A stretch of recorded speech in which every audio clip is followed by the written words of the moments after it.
নমস্কার বন্ধুরা, আপনারা দেখছেন শামুদাস লাইফস্টাইল।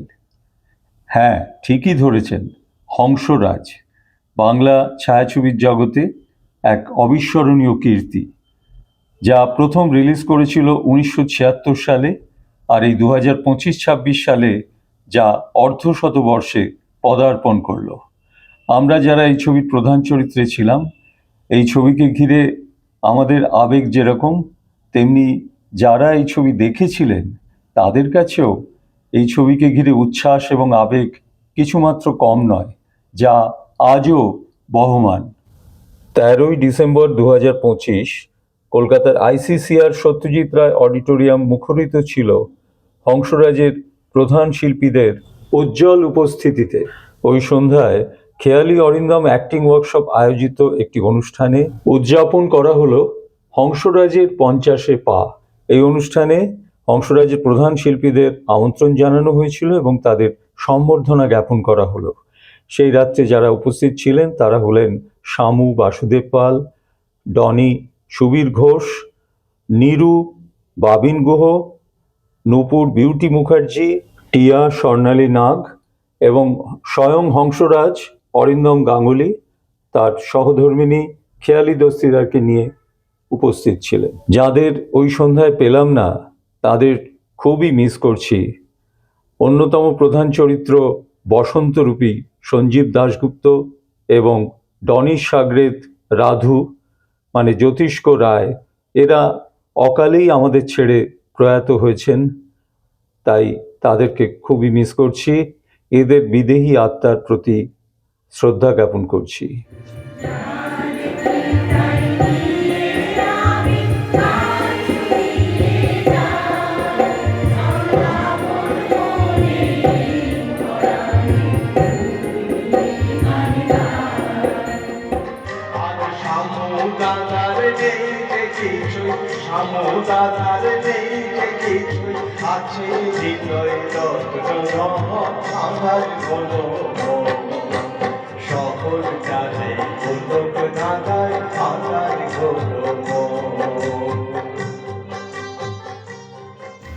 এই খেয়ালি অরিন্দম অ্যাক্টিং ওয়ার্কশপের সকল উদ্যোক্তাদের আমার আন্তরিক অভিনন্দন, ধন্যবাদ এবং কৃতজ্ঞতা জানাবো আজকে সন্ধ্যায় আমাদেরকে আমন্ত্রিত করবার জন্য এবং সম্মানিত করবার জন্য। হংসরাজ মানেই 50 বছর আগের সেই আবেগ, ভালোবাসাময় আবেগ, বন্ধুত্বের এক উজ্জ্বলতম নিদর্শন এবং অনেক সুমধুর সঙ্গীতের সংমিশ্রণ। এই সব কিছুর মিলিত প্রয়াস ছিল হংসরাজ। আমরা সব নবাগত ছিলাম, কিন্তু সেই ছবি যে এতটা প্রভাব বিস্তার করবে যে 50 বছর পরেও মানুষের ভালোবাসা, ভালো লাগা রয়ে যাবে, এ এক অভাবনীয় ব্যাপার। আর আমরা তখন নবাগত হয়েও এই ছবির মাধ্যমে সকলের হৃদয় চিরস্থায়ী হয়ে যাব, এটাও তখন ভাবতে পারিনি। সেই 50 বছর আগে অরিন্দমকে আমার প্রথম দেখা শ্রদ্ধেয় পরিচালক অজিত গাঙ্গুলির বাড়িতে। আমরা কয়েকজন নবাগত, যার মধ্যে আছে সুবীর, নীরু, এরা সমস্ত আমরা বসে আছি। তখনও আমাদের সিলেকশন হয়নি, সেই চরিত্র নির্বাচনের জন্য ওয়েট করছি উৎকণ্ঠায়। অজিতদা আমাদের বললেন, তবে হংসরাজ কিন্তু আমি সিলেক্ট করে ফেলেছি এবং করেছি মাস্টার অরিন্দমকে, তোমরা কেউ চেনো? সঙ্গে সঙ্গে একটা গুঞ্জন তৈরি হলো, এই মাস্টার অরিন্দম, হ্যাঁ আরে খুব পরিচিত, কারণ অলরেডি স্ত্রী ছবিতে উত্তম কুমারের ছেলের ভূমিকায় অভিনয় করে ও তখন অনেক জনপ্রিয় হয়ে গেছে। ওর মুখে একটি ডায়ালগ ছিল, চৌধুরীর পো মাল খায় চোঁচো। এই ডায়ালগটি তখন আমাদের মুখে মুখে ফিরত। তো সেই অরিন্দম ফুটফুটে একটি ছেলে মায়ের হাত ধরে সেই ঘরে এসে উপস্থিত হলো। অজিতদা সবার সঙ্গে আলাপ করিয়ে দিলেন যে এরাই সব সম্ভাব্য চরিত্র যারা আগামী দিনে তোমার সঙ্গে অভিনয় করবে, কি পছন্দ হয়েছে এদের? অরিন্দম সঙ্গে সঙ্গে একটা মুচকি হেসে সহর্ষে আমাদের স্বাগত জানালো। আর সেই বন্ধুত্ব শুরু হলো, সেই বন্ধুত্ব এখনো অটুট। দেখুন 50 বছর পরে আজকে আমাদের সাদরেও ডেকে নিয়ে এসছে এখানে মঞ্চে।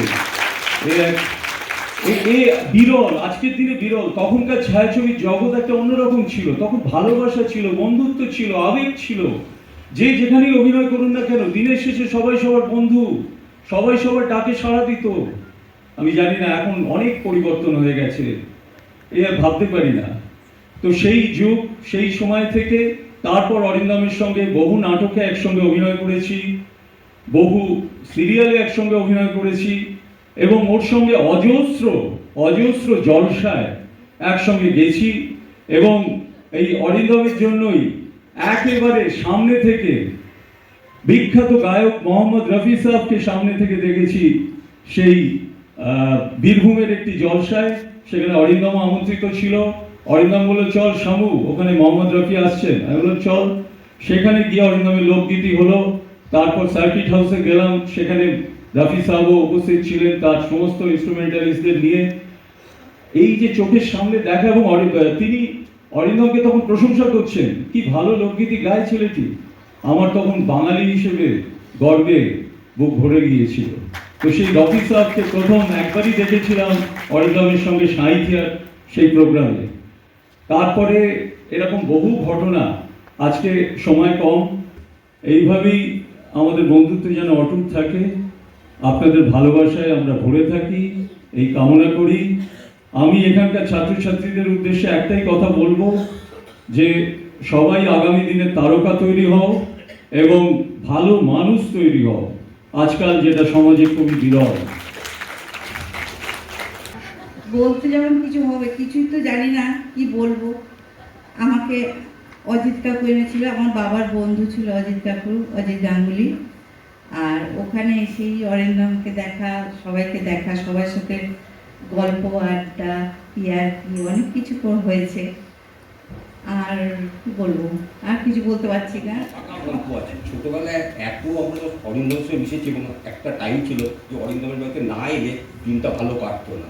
এবং তারপর আমরা রবিবার আসতাম, অরিন্দমের এসে ক্রিকেট খেলতাম, গোল খেলছি, অনেক গল্প। এই গল্পের কোনো শেষ নেই। কিন্তু হংসরাজ ছবির একটা মাইলস্টোন, তার জন্য অরিন্দম একটা। আর ভাগ্যবান হচ্ছে অজিত গাঙ্গুলি, যার মাধ্যমে আজকে এই ছবির জগতে আমরা আসতে পেরেছি। ধন্যবাদ।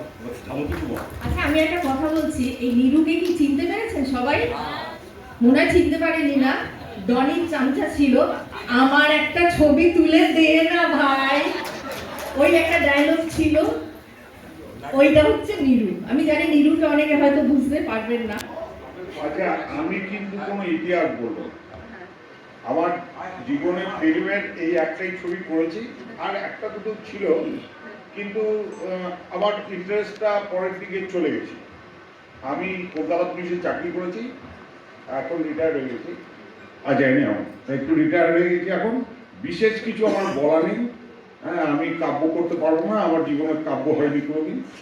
কিন্তু একটা কথা বলতে পারি, যে আমাদের এই যে ছোটবেলার যে একটা একসঙ্গে কাজ করার যে একটা ইচ্ছা, আর একটা সুন্দর ব্যবহার সবার মধ্যে, এটা কিন্তু আমরা কোনোদিন ভুলতে পারবো না। এটা কিন্তু সারা জীবন মনে থাকবে। আমি শিলিগুড়িতে থাকি এখন, অনেক বারবার করে ঝামু আমাকে ডেকে ডেকে ডেকে ডেকে এসো এসো এসো, টিয়া ও আমাকে বারবার ডেকেছি, আমি আসতে বাধ্য হয়েছি। কিন্তু আমি এখন অন্য জায়গায় চলে গেছি, এদের সঙ্গে কারোর যোগাযোগ সেরকম হওয়ার নেই।